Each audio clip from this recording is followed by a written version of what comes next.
I can see her lying back in her satin dress, in a room where you do what you don't confess.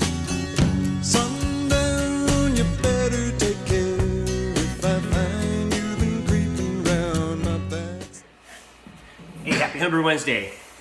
So this is the my very first Belgian style beer. Actually, I've done saisons. I've done a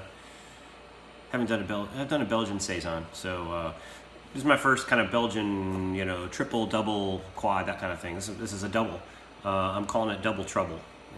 Kegged it 2 days ago, and came out 8.2% ABV. I think the color's kind of spot on. I didn't do any kind of clarifying agents or anything. Wanted to just leave it as is. The smells awesome. So I've tasted it already, not carbonated, but yeah, it smells like a classic Belgian. So, all right, hey, cheers.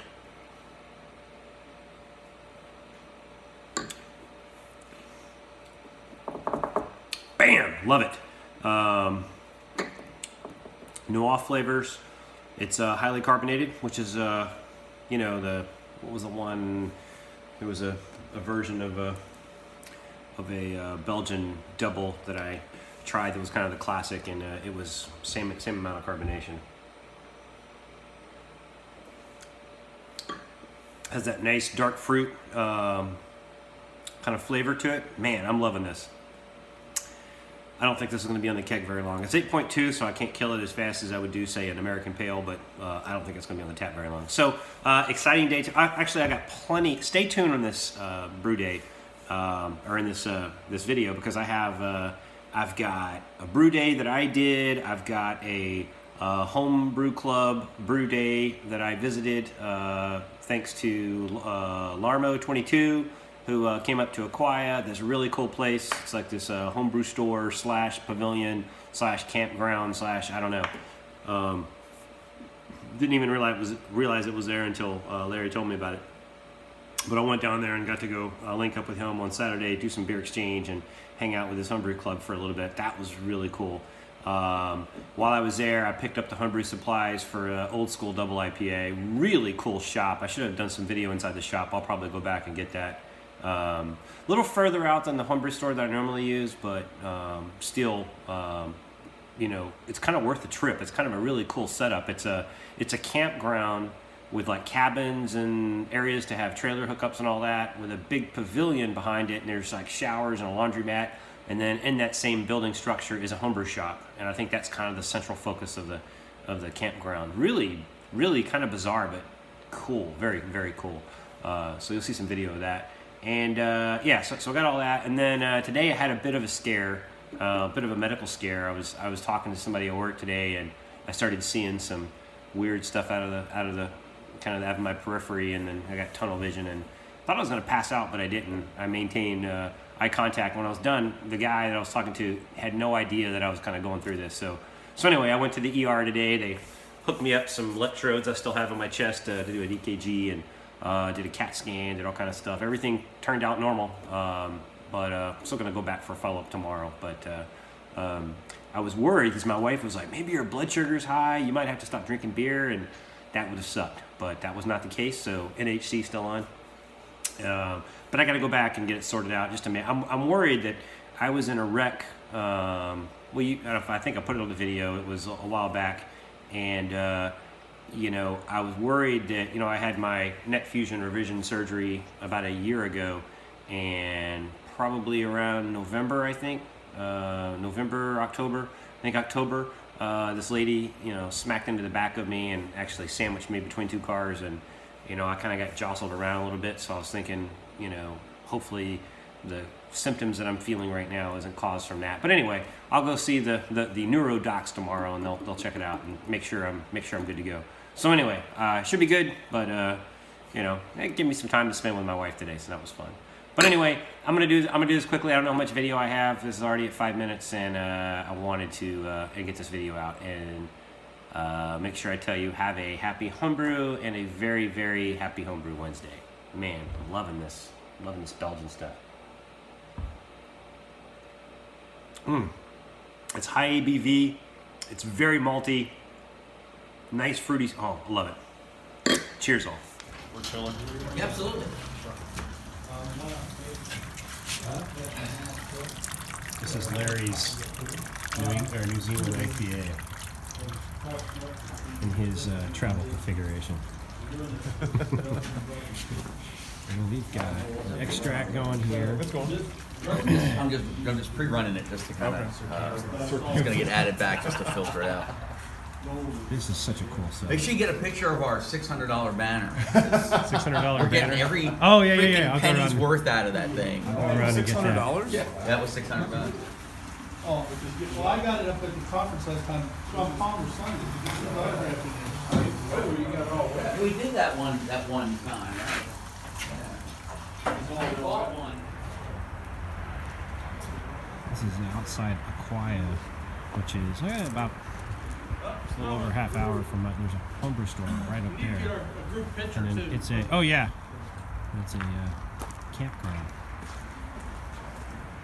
All these dudes just come and brew, and yeah, I'm gonna go check out that store. Those rustic Already did our first daggers outro, are right?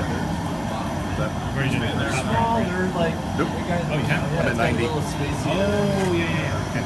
I got like 18 minutes until my first Light bulb. Happy Homebrew Wednesday. So here, let me get my finger out of the way. There you go. Happy Homebrew Wednesday. So I'm brewing old school double IPA. Haven't done this in a long time. So got the strike water almost heated up. I've got my grain. It's ended up being about 14.2 pounds, something like that, of grain of 2-row and Crystal 30.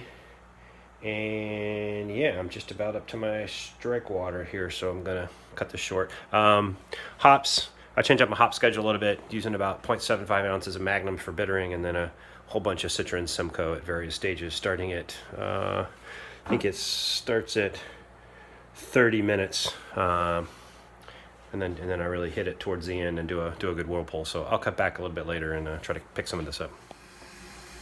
All right, so there's my grain. Like I said, it's 13.8 pounds of 2-row, and then something like 8.6 ounces or 9.8 ounces of Crystal 30. I kind of changed it up. I wanted to make it a little lighter. Normally I use a lot more Crystal, usually 3 pounds of like Crystal 10. I'm trying to change it up, make it just a bit lighter. I'm gonna steep it at 155. Yeah, you see my temperature set for 155 there. That's what I'm gonna mash it at. Water is filling up. Cheers. All right, this thing's gonna shut off any minute, but got my system going. Got my herms going pretty well. Something I've been noticing is that my pumps have been. I thought they were a little too powerful because when I got the Riptides, because I'll watch the tube kind of squeeze tight, and then I can see fluid just kind of trying to snake its way through. But I think the formula I've been using, the 1.25 liters per gallon for my strike water, has been too little, because I got a little bit of extra water in there today, and now I'm finding that the Herms works perfectly when you got a little more water in there. You don't have the constriction of the hose, and it's almost like I didn't have enough water to circulate through the grain, through the Herms system, and then back in. So I think it might be good when you're doing a non-Herms to use that 1.25 liters per gallon. But I think if you're using a Herms where you're having to circulate through a coil through your hot liquor tank, you probably want to add a little bit more water, so you have enough fluid to circulate through the full Herms system. So anyway, lesson learned. You always learn something new every day. Cheers. All right, I am now sparging. Beautiful color of old school. God, I love to see that stuff going in the bucket. First running was 1090. Should have, my Brew Smith numbers are kind of jacked up. It says 1074. I'll probably get something less than that, I think, pre-boil. And then Target OG is 1085. I always get around, 1077, 1078. I don't know.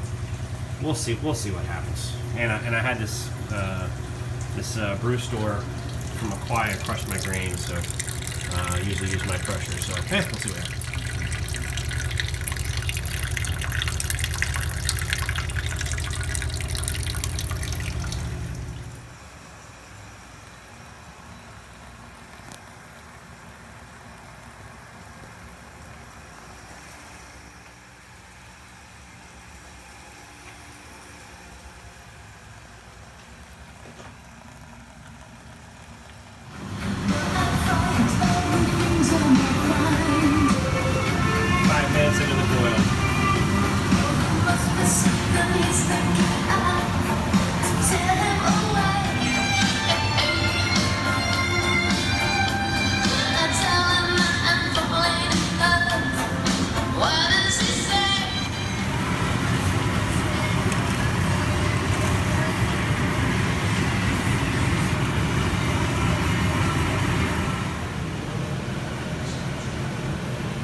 Old school is kicking it.